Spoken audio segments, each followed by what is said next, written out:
Il n'a rien mangé depuis son déjeuner d'hier. Cette phrase prononcée dans un soupir suffit pour me réveiller.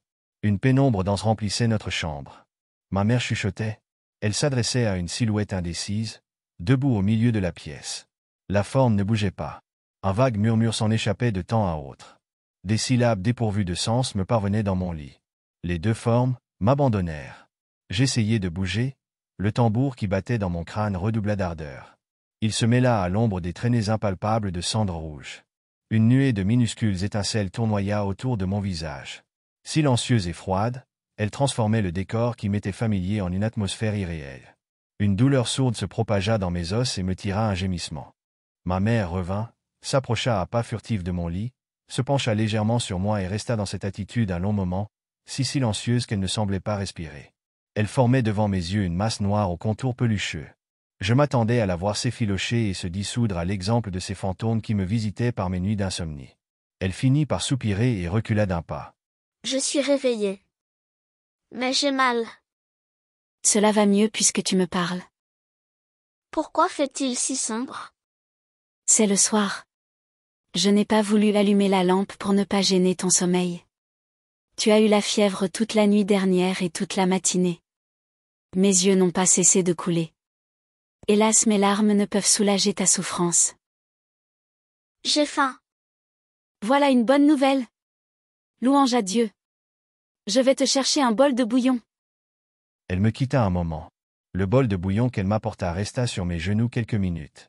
Rien que l'odeur de la nourriture me soulevait le cœur. Ma mère m'exhorta en vain à y goûter. Elle m'avait soutenu le corps à l'aide de coussins. La pièce roula, tangua, fut emportée à travers l'espace, tournant sur elle-même, subissant la loi immuable des astres et des météores. Ma mère eut juste le temps de rattraper le bol qui commençait à se répandre sur les couvertures et m'allongea avec d'infinies précautions. Les battements de tambour sous mon crâne s'exaspéraient. Les objets peu à peu ne partaient plus à la dérive. Ma mère vint s'asseoir non loin de mon lit sur un matelas très bas. La femme du fabricant de charrues l'interpella. Zoubida. Comment va Sidi Mohamed? Couvre-le bien et donne-lui à boire du thé chaud. Sans doute a-t-il attrapé froid. Fatma intervint de sa fenêtre. Je crois plutôt qu'il souffre d'une insolation. Il faudrait lui entourer la tête d'écorce de citron et de feuilles de menthe. Vous avez peut-être raison toutes les deux mes sœurs. Mais si Dieu ne daigne pas soulager ses souffrances, tous mes soins resteront superflus. J'essaierai tous les remèdes pour hâter la guérison de mon enfant. Mon père s'annonça à la porte d'entrée de la maison. Il arrivait plus tôt que d'habitude. Pendant qu'il grimpait l'escalier, ma mère s'empressa d'allumer la lampe à pétrole. Notre chambre fut inondée de lumière jaune. Mon père entra. Il vint se pencher sur moi. Ses orbites creusaient deux trous noirs dans son visage qui me parut pâle et fatigué. Il me toucha doucement le front, hocha la tête et me tourna le dos sans rien dire. Ma mère disposa la petite table basse pour le dîner. Ce fut, je crois, le dîner le plus triste de leur vie. De mon lit, j'apercevais le plat de faïence brune. Je n'arrivais pas à identifier la nourriture qui s'y trouvait. Je savais qu'il y avait une sauce au safran, des légumes et de la viande. L'odeur du safran me donnait des nausées. Mon père et ma mère, chacun abîmé dans ses pensées, ne mangeaient pas, ne parlaient pas. Le chat de Zineb surgit de l'invisible, s'avança à pas feutrés de la table, regarda les formes immobiles des deux convives et miaula d'étonnement. Il miaula timidement, d'une voix plaintive, serrant sa queue entre ses pattes de derrière et rentrant son cou dans ses épaules. Son miaulement s'étouffa dans l'atmosphère comme dans un tampon de coton. La frayeur s'empara de lui. Il écarquilla ses yeux jaunes, rabattit ses oreilles en arrière, cracha un horrible juron et s'en alla tout poil dehors. Mes parents n'avaient pas remué le petit doigt, n'avaient pas ouvert la bouche. Une angoisse de fin du monde s'appesantit sur toute chose. Je fondis en sanglots. Mon père se secoua de sa torpeur et me demanda. « Où as-tu mal, mon enfant ?» Je n'ai pas mal, mais pourquoi ne parlez-vous pas? Nous n'avons rien à dire. Repose-toi et ne pleure plus.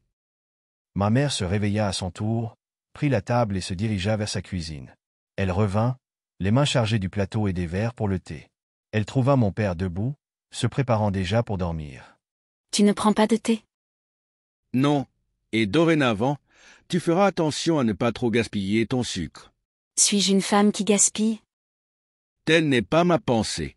Je veux simplement te dire qu'à partir de demain, il nous sera difficile d'avoir du sucre et du thé tous les jours. Ma mère devint toute pâle. J'ouvris grand mes yeux pour ne rien perdre de la scène. Elle posa le plateau, se redressa, regarda mon père bien en face. Je pressens un grand malheur. Mon père resta silencieux, les paupières baissées. Brusquement, un claquement sonore me fit sursauter dans mon lit, me tira un gémissement de douleur. Ma mère s'était appliquée sur les joues ses deux mains avec la force du désespoir. Elle s'assit à même le sol, s'acharna sur son visage, se griffa, se tira les cheveux sans proférer une parole. Mon père se précipita pour lui retenir les mains. Ils luttèrent un bon moment. Ma mère s'écroula face contre terre. Ô femme, ne crains-tu plus la colère de Dieu? Aie confiance en sa miséricorde. Dieu ne nous abandonnera pas. Ce qui nous arrive, arrive tous les jours à des milliers de musulmans. Le croyant est souvent éprouvé. J'ai perdu dans la cohue des enchères au Haïk tout notre maigre capital. J'avais mis l'argent dans un mouchoir. J'ai dû laisser le mouchoir tomber par terre, croyant le glisser dans ma sacoche. Ma mère avait relevé la tête. Elle ne disait rien. Mon père, de sa voix calme, continuait. Pourquoi se lamenter? Nous devons louer Dieu en toutes circonstances. Enfin, ma mère sortit de son silence. Que allons-nous faire? Je vais travailler. Combien as-tu perdu? Tout mon fonds de roulement. Je n'ai pas même de quoi payer mon ouvrier qui n'a rien touché cette semaine. Je dois aussi un mois de loyer au propriétaire de l'atelier. Je pensais régler toutes ces dettes et acheter du coton. Les marchands ne pourraient-ils pas te faire crédit? Tu es connu honorablement. Jamais je ne m'abaisserai jusqu'à mendier du coton à l'un de ces voleurs. Je ne veux pas non plus du misérable salaire d'un ouvrier. Je suis un montagnard et un paysan. La saison de la moisson commence à peine, on embauche des moissonneurs. J'irai travailler aux environs de Fès. Tu oserais m'abandonner avec un enfant malade? Préférerais-tu mourir de faim? Aimerais-tu devenir un objet de pitié pour tes amis et tes voisines? Je serai à 2 jours de marche de la ville. Sidi Mohamed ira mieux demain. Fais-lui une soupe à la menthe sauvage. Couvre-le bien afin qu'il transpire abondamment. Aujourd'hui, il a moins de fièvre que la nuit dernière. C'est un châtiment de Dieu qui nous accable. Ce sont ces maudits bracelets qui ont semé le malheur dans notre maison. Pourquoi ne les vendrais-tu pas? Je compte les vendre. Je vous laisserai cet argent pour vous nourrir pendant mon absence. Driss le teigneux nous reste fidèle, il viendra tous les jours faire les courses. Donne-lui à manger, il n'a personne. Mon père se recueillit un moment. Je vous laisserai seul pendant 1 mois. Je tâcherai de ne rien dépenser de mon salaire, il me sera possible de remettre l'atelier en marche dès mon retour. Un grand silence s'établit, un silence lourd, moite, huileux et noir comme la suie. J'étouffais. Je désirais de toutes mes forces qu'une porte claquât, qu'une voisine poussât un cri de joie ou un gémissement de douleur, que quelque événement extraordinaire survint pour rompre cette angoisse. Je voulais parler, dire n'importe quelle sottise, mais ma gorge se serra et une plainte expira sur mes lèvres. Mes parents ne bougeaient pas, se transformaient peu à peu en personnages de cauchemar. Plus j'écarquillais les yeux pour les voir, plus ils devenaient fluides, insaisissables, tantôt transparents, tantôt d'un noir agressif, mais sans contour précis. Pour la première fois, j'eus la sensation du vide absolu, de la solitude sans miséricorde. Mon cœur se remplit de peine. Une boule dure se forma dans ma poitrine, gênant ma respiration. Je fermai les yeux. Je priais avec ferveur. Je me sentais abandonné aux portes de l'enfer. Non, je n'ai pas encore oublié ces instants. Seigneur, je me souviens de cette solitude vaste comme les immenses étendues des planètes mortes, de cette solitude où le son meurt sans écho, où les ombres se prolongent dans des profondeurs d'angoisse et de mort. Et le cœur qui saigne, source intarissable de peine, torrent surchauffé par les feux de mes chagrins et de mes douleurs, cri de ma chair écrasée sous le poids de ta malédiction. Je n'étais qu'un enfant. Seigneur, je ne savais pas que le jour naissait de la nuit, qu'après le sommeil de l'hiver, la terre sous la caresse du soleil souriait de toutes ses fleurs, bourdonnait de tous ses insectes, chantait par la voix de ses rossignols. Mon père nous quitta le surlendemain à l'aube. Il partit, avec pour tout bagage, une sacoche de berger, en palmier nain, dont il avait fait l'acquisition la veille, une faucille neuve et un sac en toile, avec une fermeture à coulisses. Ma mère l'avait confectionné dans un morceau de haïk de coton et l'avait bourré de provisions.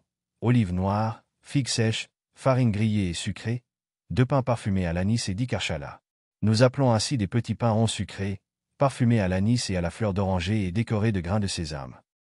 J'étais réveillé quand mon père partit. Ma mère lui fit quelques recommandations et resta après son départ, prostrée sur son lit, le visage caché dans ses deux mains. J'eus la sensation que nous étions abandonnés, que nous étions devenus orphelins. Tout le monde dans le quartier devait être au courant de nos ennuis matériels et du départ de mon père. Il manifesterait à notre égard une pitié ostentatoire plus humiliante que le pire mépris. Mon père partit, nous restions sans soutien, sans défense.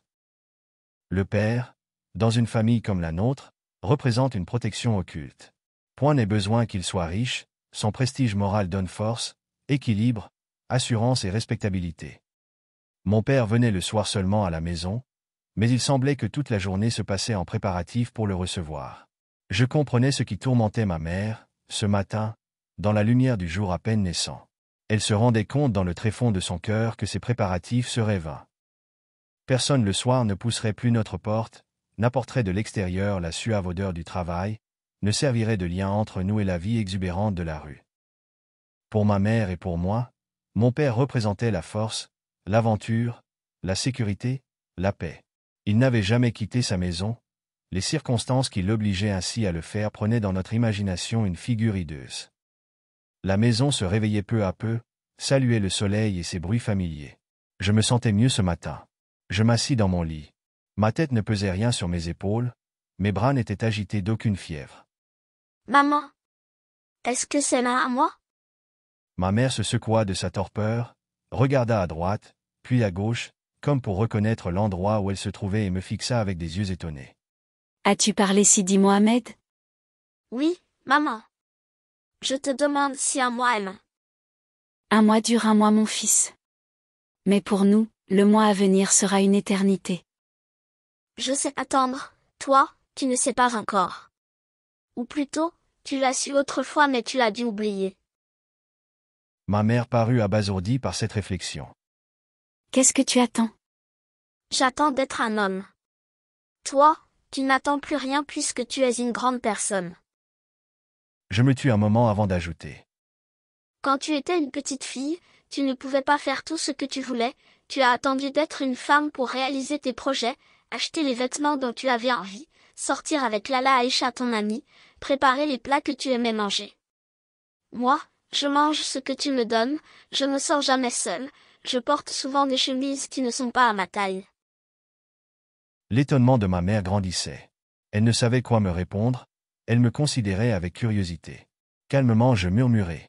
Quand je serai un homme, je porterai de belles djellabas blanches qui seront lavées tous les jours, je mangerai tous les matins au moins une livre de beignets très chauds avec beaucoup de beurre, parfois avec du miel. J'aurai 40 chats qui m'obéiront toujours. Ils ne feront jamais de saleté dans les coins. D'ailleurs, nous habiterons une autre maison avec un bigaradier dans la cour. Un sourire éclaira le visage de ma mère. Jamais ta femme n'acceptera de veiller sur ton troupeau de chats. Je ne me marie pas. Toi, tu aimes les chats. Tu pourras t'en occuper. Elle éclata franchement de rire. Sa gaieté soudain me rendit toute ma confiance. Je ris plus fort qu'elle, je battis des mains. Ma mère mit son index sur les lèvres et me dit. Que diraient les voisins s'ils t'entendaient rire de la sorte le jour du départ de ton père? Mon père reviendra bientôt. Et nous serons de nouveau très riches. Mais nous n'avons jamais été riches. Si. Nous n'avions pas faim, et notre chambre n'est-elle pas la plus jolie de la maison? Repose-toi mon petit, tant que je serai vivante, tu n'auras jamais faim, dis-je mendier. Quelqu'un gratta timidement à la porte. Ma mère se leva. Qui est là? Dit-elle tout en se dirigeant vers le couloir d'entrée. Suivit un long conciliabule, tout en murmures et en chuchotements. J'entendis finalement ma mère dire d'une voix pressante. Entre. Fatma. Entre et donne-le lui toi-même. À moi il refusera. Il est si entêté. Entre donc. Fatma Bzuya parut. Elle tenait à la main un bol fumant. Elle s'approcha de moi, me fit un large sourire et me demanda. Comment te sens-tu ce matin, Efki? Je ne répondis rien. Je ne voulais engager aucune conversation avec cette femme qui venait m'amadouer afin de me faire avaler quelques breuvages infects. J'ai préparé pour toi du tadéfi. Ne voudrais-tu pas y goûter? D'ordinaire, j'aimais le tadéfi, ce potage parfumé à la menthe sauvage. Par principe, je détournais mon visage du côté du mur. Je pensais mettre ainsi fin à toute tentative de persuasion. Ma mère vint au secours de notre voisine. Je suis sûre que tu l'aimeras cette soupe. Après, j'enverrai Zineb t'acheter un beignet. Je me fis encore prier un moment. Je finis par me mettre sur mon séant. Je pris le bol, le humai d'une narine méfiante, regardai les deux femmes penchées sur moi avec sollicitude et déclarai que je n'aimais pas la soupe piquante. Toutes les deux me répondirent de concert, avec un ensemble émouvant, qu'il n'y avait pas dans cette soupe la moindre parcelle de piment ou de poivre. Je regardai ma mère dans les yeux et lui demandai à brûle-pourpoint comment elle pouvait le savoir puisqu'elle n'avait pas goûté à cette soupe. Elle tenta de me répondre, chercha sa phrase, s'embrouilla, soupira, leva les yeux au plafond pour prendre à témoin les solives enfumées et partit se réfugier dans la cuisine. Fatma insistait. Moi. Je t'affirme qu'il n'y a pas d'épices dans ce tadéfi. D'un geste, je lui collai le bol dans les mains. Tout le monde sait que le tadéfi sans épices est absolument immangeable. Ce n'est pas parce que je suis malade que tu vas me faire manger de la colle de farine. Fatma perdit patience. Je te dis que c'est bon. Goûte d'abord avant de dire de telles sottises. Prends vite. Je boudais toujours. Fatma devint tendre. D'une voix caressante elle m'appela. Bonbon acidulé. Petit fromage blanc. Vermicelle au lait. Je ne pouvais pas résister à des mots si câlins. Je repris le bol de tadéfi. J'avais passablement faim. Je bus cette bonne soupe à grandes goulées.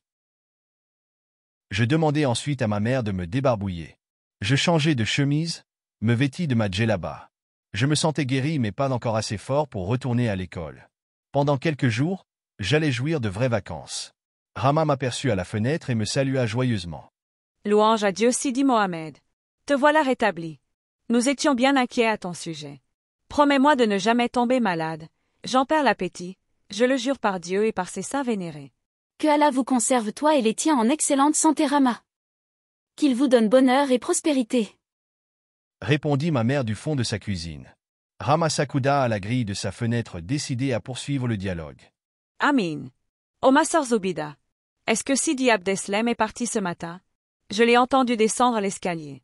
Oui, il doit être déjà loin. Dieu vous le ramènera sain et sauf. Rama s'adressa à toute la maison pour déclarer. Les temps deviennent durs pour les pauvres gens que nous sommes, mais sachons louer Dieu dans la joie comme dans l'adversité. Pour toute réponse, quelqu'un éternua très fort au rez-de-chaussée. Il éternua 3 fois, puis se moucha avec conviction. Le bruit de ses narines me rappela le son de la trompette du ramadan. J'éclatai d'un rire joyeux. Ma mère me prit par les épaules, me ramena vers mon matelas. Elle me conseilla d'une voix ferme de m'allonger. Je n'étais pas encore assez fort pour me livrer à des excentricités. Je devais rester au lit. Elle me recommanda de réciter quelques versets du Coran afin de ne pas oublier tout ce que j'avais appris et pour attirer la bénédiction sur notre maison et sur la tête de mon père, parti vers l'inconnu. Je m'installai sur le matelas, l'air renfrogné. Je n'avais pas envie de réciter des versets du Coran, je n'avais plus envie de rien. J'écoutais d'une oreille distraite les papotages ordinaires des femmes de la maison. Je ne prêtais aucune attention à leurs propos. Malgré le soleil, tout me paraissait sombre. La saleté des murs que j'apercevais par notre fenêtre me dégoûtait. Enfin, ma mère servit le déjeuner. Le menu se composait de 2 beignets qui m'étaient destinés, de beurre rance, d'olives noires et d'une botte de radis, cadeau de Fatma Bzouya ou plutôt de son mari, Mohamed le jardinier. J'entamai un beignet. Il devint dans ma bouche pâteux et sans goût. Je le mâchai, le remâchai, le promenant d'une joue à l'autre, je finis par l'avaler sans plaisir.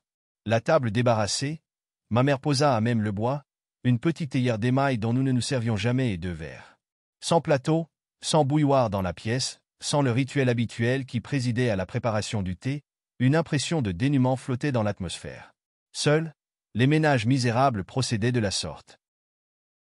À mes réflexions, ma mère répondit qu'elle ne pouvait plus passer son temps à faire briller le plateau, laver les verres, astiquer la théière d'étain. Que allait-elle donc faire de son temps? Je ne savais. Après déjeuner, ma mère me recommanda d'être bien sage, prit son haïk et partit rendre visite à Lala Aïcha son amie. Elles avaient tellement de choses à se dire. Je me souviens encore des heures affreuses passées à attendre. Sans oser me mettre à la fenêtre, réprimant l'envie que j'avais de courir dans l'escalier, de sauter au soleil sur la terrasse. Je jetai un coup d'œil dans ma boîte à merveilles. Ce n'était plus une boîte à merveilles mais un cercueil où gisaient les pitoyables cadavres de mes rêves. Je fis une atroce grimace. Les voisines ne devaient pas m'entendre pleurer. Je me mouchai dans un vieux chiffon qui traînait par terre. Couché sur le dos, Je contemplais fixement les taches squameuses qui constellaient les murs de notre chambre. Elles ne bougeaient plus. Elles organisaient autrefois en mon honneur des ballets à ravir les yeux. Je passais des heures à suivre les évolutions de ces formes changeantes. Maintenant, elles n'étaient plus que des taches figées qui me donnaient la nausée. Mon cœur se mit à battre de tristesse, d'angoisse, de dépit et de colère. Il battait surtout de peur. Malgré les discussions des voisines, le bruit familier des petits balais de Doom, les crépitements des étincelles, les ronflements des soufflets, j'avais peur. Épuisé par mes larmes silencieuses, je finis par m'endormir. Quand ma mère revint, j'avais de nouveau la fièvre. Elle me couvrit chaudement, s'assit à côté de mon lit et pleura longtemps. Elle chantonnait doucement, s'interrompait de temps à autre pour se moucher, reprenait son murmure. Le soir, elle ne prépara pas de dîner, elle se coucha tôt. J'avais de la peine à m'endormir. Je m'agitais dans mon lit, me tournais, me retournais sans réussir à sombrer dans le sommeil. Brusquement l'orage se déchaîna. Le vent fonça sur la maison avec des hurlements de fureur. Les portes claquèrent. Au milieu des gémissements, des pleurs et des chuintements de la rafale, s'éleva un chant timide de flutio. Ce n'était pas une flûte humaine, semblable à ces roseaux à sept trous qui font danser les fantômes à la lumière des étoiles. C'était, à n'en pas douter, quelque instrument d'une matière luisante et froide, forgé sans bruit au fond des eaux par un djinn atteint de démence. Elle parlait un langage à la fois déchirant et suave, parfois incompréhensible, grimaçant, maléfique, parfois d'une nostalgie farouche. Il y avait des appels, des supplications, des reproches, des rires d'hyènes, de longs cris de douleur, des mots d'amour et des phrases de colère. Le vent riait, jouait avec les portes, les cognait de fureur. Pour conjurer ces forces obscures, je récitai 3 fois la sourate de l'unité. Tremblant de tous mes membres, j'enfouis mon visage dans un coussin, je finis par m'endormir. Ma vie s'écoulait dans 2 mondes opposés. Le jour je subissais toutes sortes de contraintes, je prenais part à des drames que je ne comprenais pas, la nuit me servait d'appât à ces monstres, me lançait dans le vide de ces abîmes, me faisait don de fruits que mes mains ne pouvaient saisir. Vie double, semée d'embûches, de mirages, de farces, mais à laquelle je finis par m'habituer. Je n'agissais pas, je subissais. Chaque fragment du devenir couvait une parcelle de mystère. Les instants se succédaient avec chacun sa charge de joie, hélas, trop éphémère, avec son poids de peine qui imprimait dans ma chair sa meurtrissure. Au gré de l'humeur des uns et de la fantaisie des autres, mes jours me paraissaient sombres ou radieux, mes nuits, un havre de repos, un lieu de torture, un moment de félicité, le douloureux calvaire des âmes damnées de toute éternité. Ceci me donna par la suite le goût de l'aventure, à savoir, le goût de la mort. Je mourais chaque soir pour renaître instantanément dans un univers sans dimension. Je ressuscitais chaque matin pour retrouver le soleil, le chant des moineaux, le pain, le blé et la fraîcheur de l'eau de source. Le pain et l'eau avaient bon goût et je me réjouissais d'être sur une terre où il ne manquait pas. Cependant, dans les heures de chagrin et de solitude, il me paraissait amer, fade, dur pour mon gosier trop étroit. Bien sûr, je préférais le jour à la nuit, les jours en principe se tenaient, obéissaient à la logique du temps, se succédaient en apparence bien en ordre. Les nuits enfantaient des personnages, des sites, des événements, lesquels créaient leur espace et leur temps. Mes parents, les voisins, les enfants du Hempseed, le maître et sa baguette de cognacier habitaient la terre ensoleillée, mais il m'arrivait la nuit de les rencontrer dans des pays lointains privés de lumière, dans des sentiers hérissés de dangers. Nos rapports, souvent n'étaient plus les mêmes que pendant le jour. Maintes fois, j'essayais de les éviter, mes efforts s'avéraient toujours vains. Je ne pouvais leur échapper, ni dans ce monde, ni dans aucun autre. Il leur était donné de me choyer ou de me tourmenter selon leur bon plaisir. Plus tard je me défendrai. Maintenant, je n'étais qu'un enfant couché en chien de fusil qui ronflait discrètement alors que tous les hommes étaient déjà partis au travail, alors que toutes les voisines avaient déjà procédé à leur toilette. Ma mère me réveilla. Sidi Mohamed. Tu es mal couché. Tu vas attraper le torticolis. J'entr'ouvris péniblement mes paupières. Le jour inondait notre chambre. Lève-toi et va faire tes ablutions. Pendant ce temps je vais te faire cuire un œuf. J'aime beaucoup les œufs à l'huile avec du piment rouge et du persil. Je sais. Je mettrai du piment rouge et du persil et même une pincée de cumin. Cette phrase n'échappa pas à l'oreille de Rama. Elle se mit à sa fenêtre et cria. Nous appelons ce plat une omelette juive. C'est délicieux. Sidi Mohamed est encore malade. Il a des envies comme une femme enceinte. Toutes les voisines se mêlèrent à la conversation. Les unes riaient, les autres faisaient des vœux pour mon prompt rétablissement.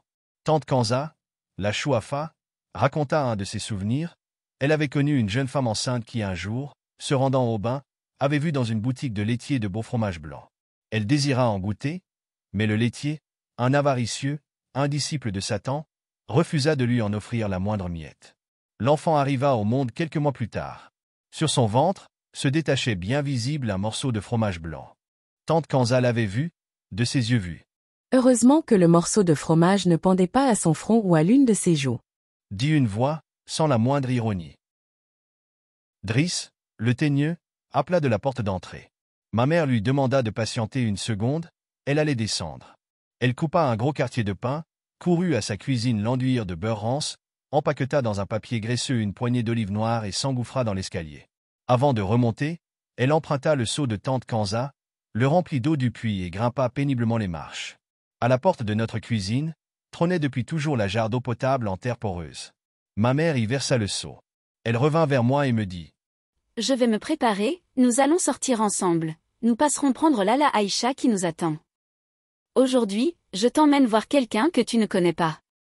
N'es-tu pas content de sortir un peu? Nous allons très loin. » Tout en parlant, elle s'enveloppait dans son haïk, serrait son voile, secouait la poussière de ses babouches. Tu ne connais pas le quartier Kalkline, tu verras, c'est un joli quartier avec des derrs étroits qui descendent en pente, des maisons au plafond peint et un ou deux figuiers qui sortent des murs et se penchent sur la ruelle. Tu aimeras tout cela. Mouche-toi, qu'as-tu fait de ton mouchoir? Mouche-toi donc. Je tournais en rond à la recherche de mon mouchoir, je le découvris enfin sous un coussin tout froissé et collé. Je tirai dessus pour avoir une surface suffisante pour y placer mon nez. Je me mouchai fort, si fort que mes doigts furent tout mouillés. Je jetai le mouchoir et m'essuyai les doigts à même ma djellaba. Nous nous disposions à quitter la chambre quand Fatma Abzuya interpella ma mère. Lala Zoubida, où vas-tu?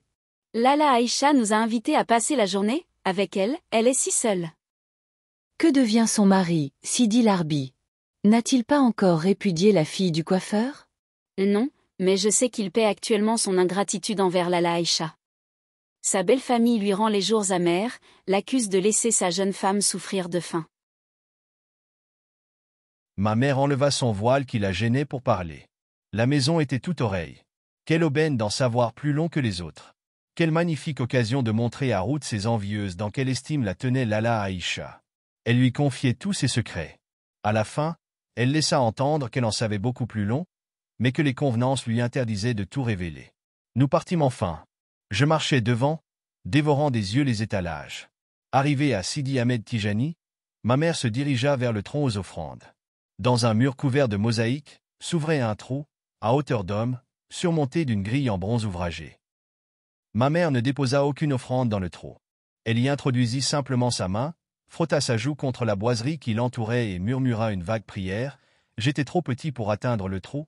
Je collai mes lèvres sur la mosaïque froide du mur. Cette manifestation de respect pour Sidi Ahmed Tijani fit plaisir à ma mère. Viens, mon petit œil, et qu'Allah te préserve de tout mal. Je la suivis. Nous fîmes quelques pas. Un marchand de poivrons et de tomates s'était installé. Dans l'angle d'une ruelle. Il exposait par terre ses légumes en petits tas bien ordonnés, de forme pyramidale. Combien vends-tu tes tomates? Lui demanda ma mère. Elle se courba, tâta par-ci, toucha par-là, mélangea poivrons et tomates, sema le désordre.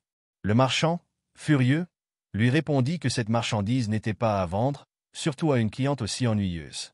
Très digne, ma mère se leva et lui conseilla de ramasser ses ordures s'il n'avait pas l'intention de les vendre.